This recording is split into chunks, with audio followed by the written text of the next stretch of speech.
It's the real Jonathan Smith show here on Indy's Sports Ticket, coming off of it's called a frustrating loss last night for the Indiana Pacers. Joined now by my guy, Matt Murphy. Matt, this is the first time I've had a guest on during the live stream. Hopefully this goes well. Hopefully it goes much better than how the Pacers looked last night. What's going on, man?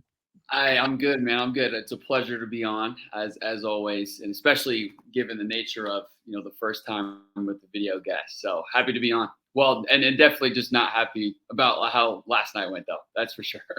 That was brutal. Last night, brutal doesn't even do it justice. So when the clock, or not even when the clock hit zero, when the fourth quarter started, and it was pretty evident that the game was over.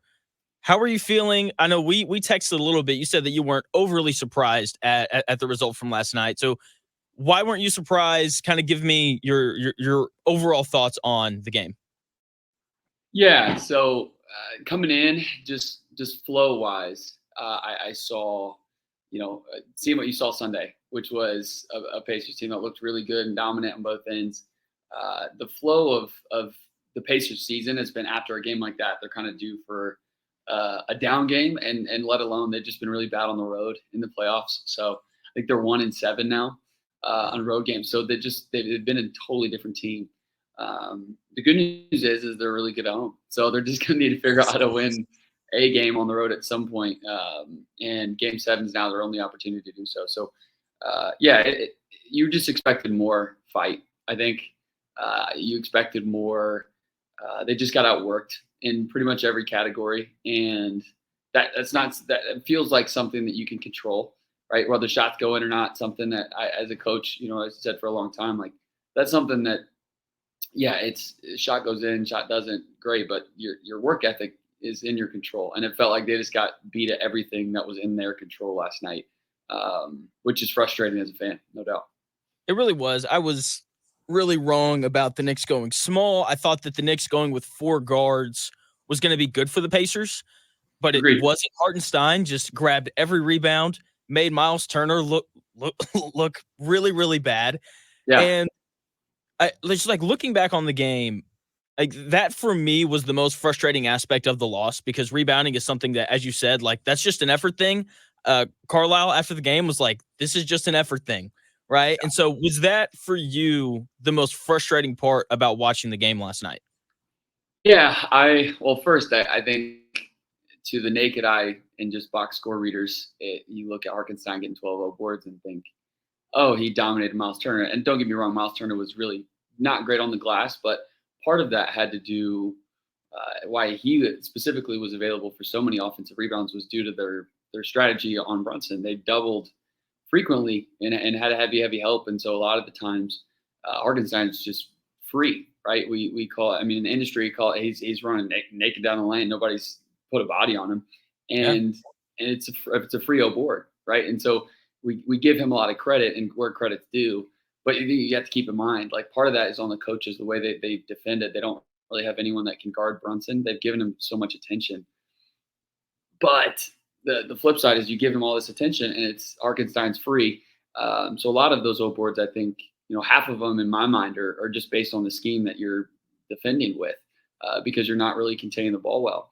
But yeah, I think that's the biggest thing was just that. And then half of it was just, they were lifeless. They were just lifeless throughout and not really talked about a ton. They also had 18 turnovers. Yeah. I think that's another thing. You look in the Knicks, they had 30 more shots. They shot 30 more shots than the Pacers. It's hard to win games when that's the case. Yes, it is. I'm glad you brought up the turnovers, because that plays perfectly into about what I'm going to say next. I'm going to zag a little bit. Every sports talk thing I've listened to this morning has just crucified Halliburton. Mm-hmm. And look, Halliburton was bad last night, but I don't think it was entirely his fault. If we did blame pie, I think 30% of why he was bad is on him. Yeah. I think 40% is on the Knicks, and I thought that they defended him better this game than anyone has in the entire playoffs between the Bucks and the Knicks. After watching what they did last night, that is how I would play the Pacers for the rest of time. Yep. And the other 30%, I think, falls on Carlisle for not making adjustments, because Halliburton never brought the ball up the floor. And when he doesn't bring it up, they have to find a way to get it to him, right? And McBride is doing, all the ball denial stuff. And there was never anything drawn up to get like a backdoor cut. They didn't run Halliburton off of any screens. They didn't do anything to help him. And like they would come across the half court line. Nimhard or McConnell or whoever brought it up would spend the first 5 seconds of the shot clock slowing the Pacers down, trying to get Halliburton the basketball. And then when they couldn't, they'd run, some sort of screen and roll action to the opposite side of the floor. And so could Halliburton have been more proactive in trying to get the ball? Yes. But at the same time, I thought that the Knicks did a really good job of scheming, and I didn't think Carlisle did a very good job of adjusting to finding ways to get him the ball. Agreed. No, that's well said, John. And there's going to be a lot of that. The crucifying the best player who's went for 30, earlier and was talking. He wasn't even talking that much trash. Everyone on social media is like, "Oh, he's such a front runner." Do you want? No, I mean, he acts the same way that a lot of the other guys do in the NBA, which is when they're playing well, that they're feeling it, right? You're more ample to say things to get the crowd going.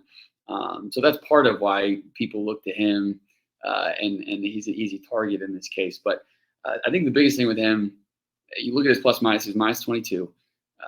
If you look at McBride guarded him basically the whole time, and that's an adjustment that Tibbs made that needs more credit, right? McBride just took him away and was playing denial for most of the game, was just keeping the ball out of his hands. And so I think Pacer fans get frustrated because they don't fully get that Tyrese is okay with going 5 for 9. I was more surprised at his lack of getting other people involved, if that makes sense. So people want him to just chuck shots. In my mind, if I'm him, I'm getting the ball and still attacking. If they take you away, that's fine. You're a great passer. You're one of the assist leader of the NBA, right? Yeah. So I think the assist number, more than anything, tells me that he just wasn't involved in the offense, right? To your point. Which is, and as a fan, I don't need him to shoot 25 shots if he's being completely taken away.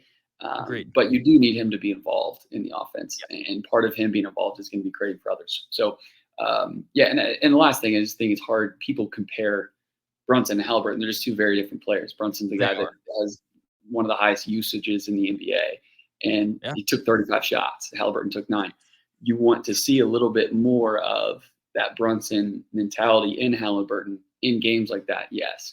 But do you want him to force 35 shots up? Probably not, right? No. And so, I think you're right to say that people are quick to judge him, and rightfully so. I mean, you get paid $280 million, right? That's kind of what your due is. Go ahead. I thought that when he had the ball, I thought he was really good. Like I track paint touches for Halliburton because I think there's a correlation between when he gets into the paint, the offense of the Pacers is better, and he's better, right? Because it sets up the step back. It allows him to. He's a great finisher. Like he finishes around the rim really well. I wish it's something he would do more. And so I felt like when he got the ball, he attacked the rim and he did the things that the Pacers need him to do to be successful in offense. He just didn't touch the ball enough, and because he didn't touch the ball enough, all of a sudden, Nesmith and Nimhard are having to make decisions, and you look up and there's 18 turnovers. Yep. No doubt. No, that's well said. So it's something that hopefully, Halliburton hasn't had any issue getting up and playing home games. So I'm confident he'll bounce back. But I do want him to see, going into next season, like being able to gauge, hey, like I should never completely disappear when my team is down, big on the road, right? That's one where if you're the 1A guy, no matter if you're a pass first guy or not, right? You do need to be more involved in the offense. And again, part of that's on coaching, but part of that is just him too. I think he was really quick to just give the ball up in moments. But yeah, it was frustrating to watch them just completely. They just took him away completely. They did. And to not be completely negative, I do want to highlight Pascal Siakam, who I thought was really good last night. He was -2 in the 33 minutes that he played. Yep. Which means in the 15 minutes he was off the floor, the Pacers were -28. And so he is not the issue. Like, I mean, he was really good when he was on the floor. He came out really aggressive in the fourth quarter to a point where I was like, I can't turn this off yet because they're down by 12 and we've got like 11 minutes left. So I thought he was good. Hopefully that continues because I know he's had some stretches as well where he just kind of disappears. Yeah. So He I've was got good a with John. yeah. I've got a question. I've got a question for you. Actually, Oh, we're gonna okay, flip yeah. the script a little bit. All right, that works. That's fine. What's up? Do you think Siakam's worth a max next season? So I did a whole thing after game 2 on how if he doesn't pick it up and become the offensive option that the Pacers need him to be, then no. I Yeah, I don't know. I don't think he has the proper mentality to be the right pair with Halliburton. Because I think agreed. that for the Pacers with their rebuild, it's going to look really similar to Denver in terms of getting over the hump and competing for titles. Because I think the way that Halliburton wants to play is pretty similar to Jokic in terms of getting guys involved. And like even Jokic can have stretches where he just doesn't look at the basket, kind of like Halliburton can have. And during those stretches, you need a hyper aggressive, irrationally confident scorer like Jamal Murray is for Jokic Yeah, alongside Halliburton.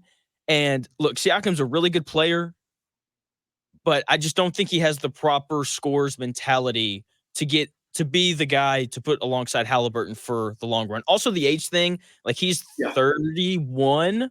You know, Halliburton's only 24, so I don't know if their timelines really match either. But at the same time, like if you're the Pacers and you're a smaller marketed team, like, who else are you going to get? Yeah, no, it's true. So I think hopefully it's just a friendly deal that they give. I do think he would resign. I think it mutually beneficial for both parties, but Yeah, it's tough to have your top two not be able to do it on both ends, right? I think that showed last night is Pascal really struggles rebounding the ball, like, and he got the numbers wise, but like, there's no if Miles is in no man's land off of a ball screen, there's nobody to go get yeah. a board over Arkansas or compete right for a board against Arkansas. So I think that's the biggest glaring in the future for them too. Right, your two best players would then be two guys that really don't enjoy defending at all. They do So not. um, hard to win a Or playoff game when that's the case. yeah, I think you're exactly right. It's also really hard to win playoff games, especially on the road. When role players don't show up, who's been worse in this series? Andrew Nimhard or Aaron Nesmith? Because I don't think either one's been very good. It's that's tough. It's tough because of the weight of the one moment that Nimhard had.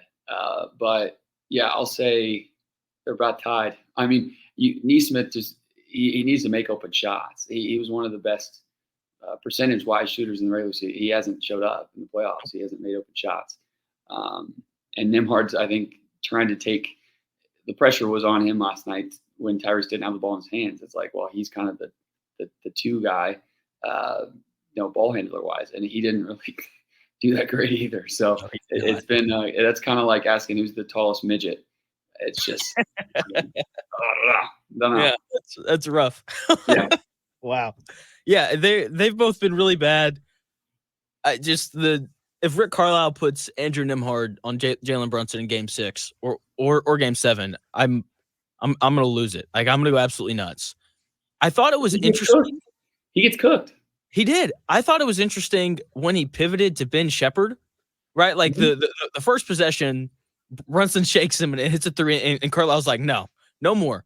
But he went back to it later, and I He made did. note of it. And I thought Ben Shepherd did a much better job in that second stretch. I think because he's 6'6" with a 6'8" wingspan. I would rather see him on Brunson than Andrew Nimhard.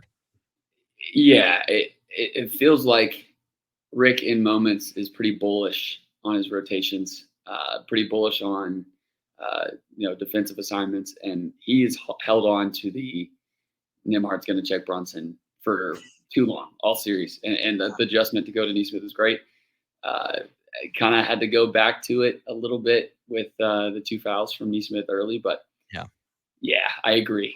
Length has been the only thing that has seemed to somewhat work against Brunson, and Nimhard does not have that. So he got shifted. So did Neesmith. Neesmith touched Urs last night. That was Brunson was cooking last night. He really was. He was He good. was. It was one of those He nights was where good. I didn't think it mattered who the Pacers put on him. He was just really good. Also, for the radio audience, we're doing this live streaming thing now, and I just think everybody can see Matt. I'm joined by my guy Matt Murphy, former high school basketball coach, Yes, sir. professional sports viewer, all that good stuff.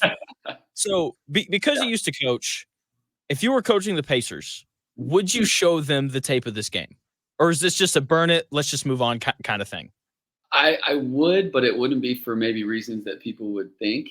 Um, I think one of the biggest things again is just the effort side, right? I would show you just getting outworked by guys that want it more. I say a lot. Some guys want it more, and no one wanted it more in the Pacers locker room. Like nobody did. Which is strange because of the context of the game itself. I think 80% of teams that win Game 5 in a series win the series. So this Yeah. is you can say one of the biggest games that they've had in a decade plus. Same with the Knicks, and the Knicks showed up like it was, and the Pacers didn't. So I think I would Yeah. show certain tape for them, just effort wise. Like, hey, we got outworked. Like you got to have pride in that. Um, and I think there may be a couple things you could work specifically with Tyrese on about like, hey, you just have to have the ball in your hands more, and these are a couple of things that you could have done instead of kind of disappearing. I think the only other thing would just be defensively. Like you have to put a body on a body. So in your rotations, like I think you show some clips of that, and like, hey, we really need to do a better job of if you're going to go double him 35 feet from the bucket, like you have to be able to rotate out of it. And part of rotating out of it is not just to a man; it's to a man and getting a body on somebody when the shot goes up. Without a doubt. Last question, Matt, and I will let you go.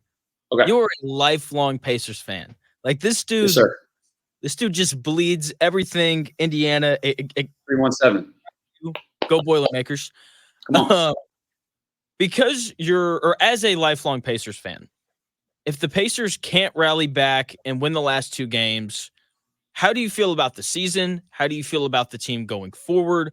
What is just the overall like are you happy with what happened? Disappointed? Kind of what are the emotions of that? I'm so glad that you're asking me this, giving me the floor to respond to this, because so many people I think get captive in the moment and they see a depleted Knicks team and say, and I've been victim of this. Is like how do you have performances like that? Like how are you down 3-2 to this team? Like DiVincenzo's their number 2 guy. That's crazy. You also have to keep in mind you started the season. DraftKings had you winning 35 games. 35 games. I mean, you're instead of playing in the second round, if you win 35 games, you're going to be a part of the draft lottery, right? You're going to be in the sweepstakes for nobody. I mean, because the draft this year kind of sucks. So yeah, I think just keeping in mind you're overachieving, just making it the playoffs, just making not the playing game. You're overachieving by you're the 6th seed. You beat a Bucks team that is still winning. I mean, injured or not, it's still a great. They performed well, beating them 4-2. You're playing the 2 seed Knicks. Like let's not. And you played them pretty well in the first 4 games, to where this series could have been 3-1 going into last night. So yeah, to any Pacer fan that's out there upset with this team, they're overachieving, and don't get caught up in the fact that they're playing a depleted Knicks team. They're lucky to be here, and no one expected them to be here. So, and lastly, just again, the biggest thing, they are playing the 2 seed. Like you're down 3-2 to the 2 seed, and you've won 2 games at home. You've lost 3 on the road. Like that, if you look at history, that's what history would expect. So, I'll say that. It's the 2 seed against the 6 seed. I'm so glad you brought up history. I've got a whole thing on it later. When we look at the history of great players, 24-year-olds like Tyrese Halliburton don't win playoff series. They don't. Also, if there's any national media people out there listening, I just want you to rip Anthony Edwards and how bad he was last night as hard as you're ripping Tyrese Halliburton, please. Keep that same energy. I'm just saying. Dude, Matt, you've been great. First guest via live stream. It was great. I appreciate you. Hoops on Saturday, hopefully. I'm gonna be in Texas. Next Saturday. Next Saturday. Okay. Well, hey, and next week I'll be on talking about the Game 7 that's gonna happen, because I've got the Pacers winning in Indy for sure. I do too. And then who knows what can happen in a Game 7? Who knows? Matt, thank you. Pleasure as always. Yep. That is my guy, Matt Murphy, the one and only, just one of the best guys that I know.